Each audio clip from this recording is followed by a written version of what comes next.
I have received a tweet from ESPN.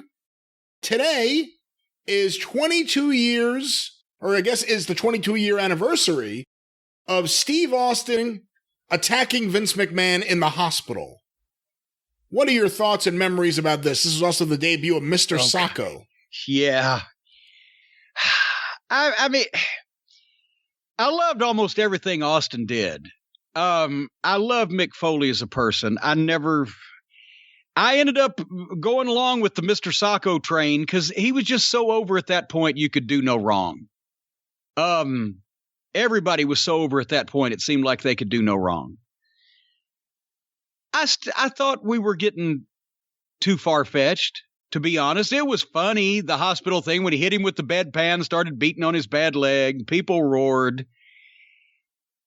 And I'm trying to figure out how to say this. Austin and McMahon, because they were so over, like I said, they could get away with it. And Mick at the time, he was so over, he could get away with it. As the Mr. Socko thing, in hindsight, it led to the goddamn Santino Marella snake sock.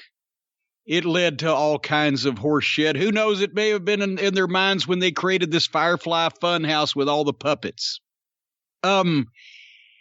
Because Vince was in the hospital or the medical facility and Austin pops up, that led to them, and everybody loved it. That led to him trying to do that constantly over the last 20 years.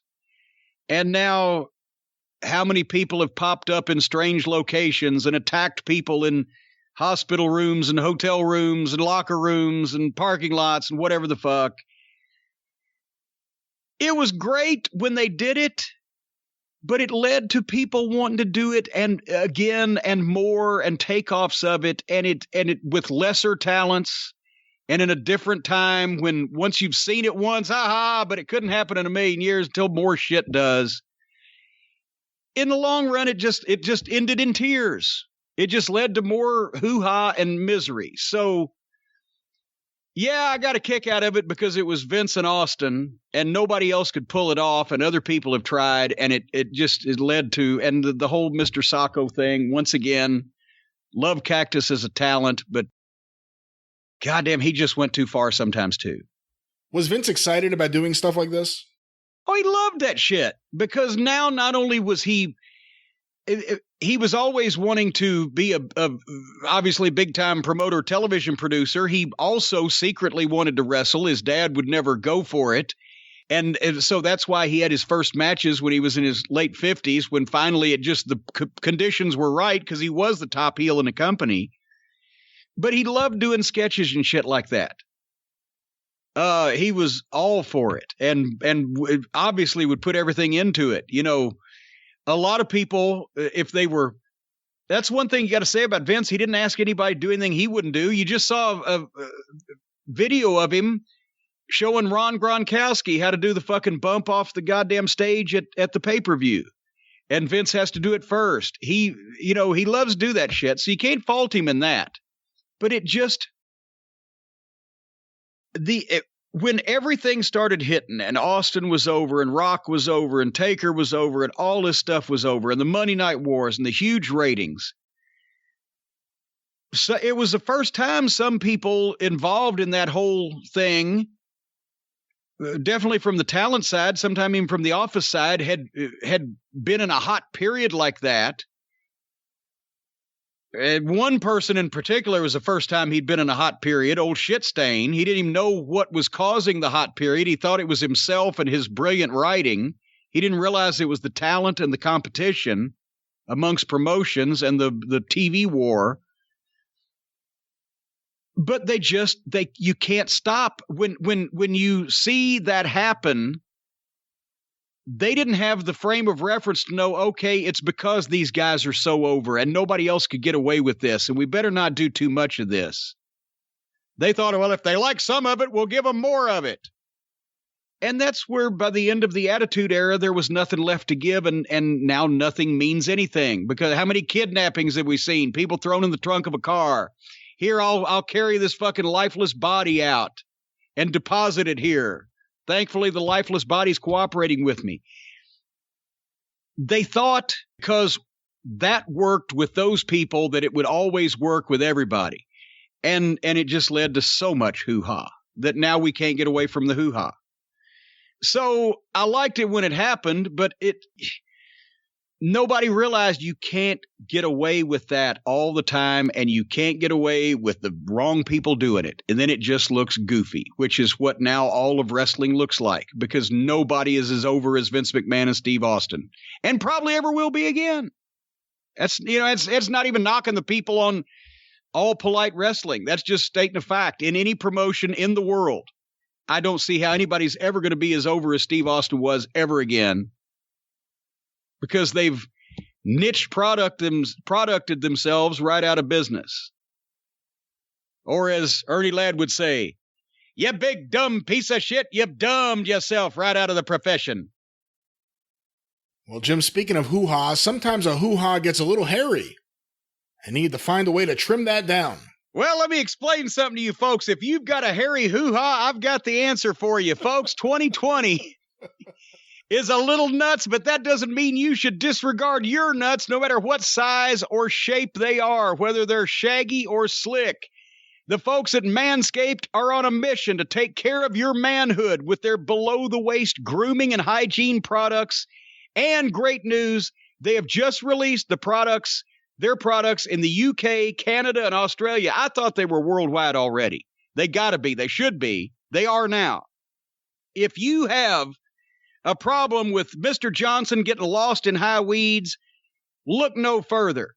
The folks at Manscaped have just released the Crop Care Kit, which is a bundle designed specifically to give you A-plus balls. It has the Crop Preserver Ball Deodorant. The name speaks for itself. And folks, if you've ever had odor on your balls, you know how hard it is to get rid of them, because those little boys just don't like to get sandblasted. So prevent that shit. Also, the Crop Reviver Ball Toner, a spray-on toner with aloe vera and hazel extracts. Crop Cleanser Body Wash, a full body wash you can use on the hair on top of your head also. The Crop Mop Ball Wipes. You never know when you may need to take the kids out for a walk. So you need to keep them smelling fresh and wiped up just in case that they may need to be suitable for public presentation. Also, the Foot Duster Foot Deodorant, which is a free gift in the Crop Care Kit, keeps the stinkiest feet smelling fresh. And let's not forget the star of our show, the Lawnmower 3.0 Trimmer with the LED light. When you backlight those little pubic hairs, they look like oak trees. And you love to see them fall down. Folks, if you want to keep all the nether regions, what? You backlight those things with the lawnmower because, especially, here's my problem. Not only have I reached the age where I can't get into the particular positions necessary to shave the hair or trim the hair from some of the places that needs it, but also I have a problem seeing those particular places. Sometimes there's shadows. Something droops down in front of the light source and gets in the way. Well, now with this LED light, you can backlight those little bad boys, and it's just like mowing down a forest. Because they look, like I said, they look just like oak trees when they got that LED light behind them, so you can see them easy. So if you're hard if your eyesight's bad, or if you're hard of hearing, it doesn't matter, because the Lawnmower 3.0 has this nice little trim or nice little hum to it when it trims, so it won't block out your favorite music, or if someone is calling instructions, because now this is a group activity that you can do together. A lot of you couples out there, if you want to spend more couples time, more together time, well, shaving each other's snatches and crotches is a way to spend quality time. Now, if there's anything wrong with your relationship, I wouldn't advise it, because you don't want really anybody with anything sharp and a grudge against you to be down there. But come to think of it, the Lawnmower 3.0 is nick-proof, so even if your significant other is going to take this as an opportunity to say, fuck you, I'm going to get even for all that shit you've done, they won't be able to do it with the Lawnmower 3.0. So if y'all want to get together, and while they are strong enough for men, they're also gentle enough for women, these products. So you can just denude each other and have family time with Manscaped. Shaving balls and slick snatches. Folks, if you care anymore at this point, you can get 20% off and free shipping at manscaped.com with the code DRIVE. That's DRIVE. Manscaped.com, the code DRIVE. Add some swag to your saggy bag. That's what they're saying over at Manscaped. 20% off and free shipping if you use that code DRIVE. They know we love them. They've been our favorite sponsors since, it just, the forest down there just melts away with the Lawnmower 3.0. All right. Well, let's move on to our next question. Have you never done that as a family activity? No, I have not. We've never called out instructions or whatever you said. Well, when you're calling out instructions or things. What does that mean? To the left? To the left, to the right, up and down. Hey, watch that. Or, in some cases, a warning. But, sometimes you have to get creative. You've never had you've never lit the candles and set the stage for a good snatch trimming with your significant other? That can, sometimes you can get into a whole evening's activities just going through that. I guess we do things a little differently here in the North. And there was this time in Toronto. Whoa. Where, well, as a matter of fact, it was at WrestleMania, come to think of it. That may have been also why we went to the hotel early at WrestleMania. But we met this Sicilian woman. All right, it's time to move on to other questions. Holy mackerel, I'll tell you what, she looked like a female Dutch Mantel. All right, let's get there was significant pre-grooming that needed to be done before we were able to. All right, nevertheless. I give up. My apologies to our Italian listeners.